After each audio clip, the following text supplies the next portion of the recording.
সমাজের মানুষের আচরণ এমন এক আয়না যেখানে মুখ দেখা যায় না, দেখা যায় হৃদয়ের ছায়া।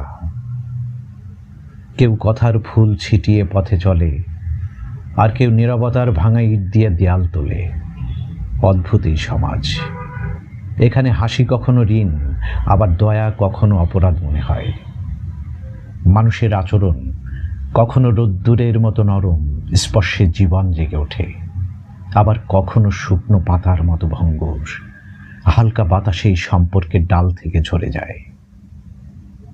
তবু সব আচরণের ভিড়ে কিছু মানুষ থাকে যারা চোখে কথা বলে, মুখে নয়, যারা সাহায্য করে নিঃশব্দে, পরিচয় ছাড়াই, যারা শিখিয়ে দেয় আচরণের সৌন্দর্য শব্দে নয়, সত্যিকারের মন ছুঁয়ে যায় এমন ছোট্ট ব্যবহারে।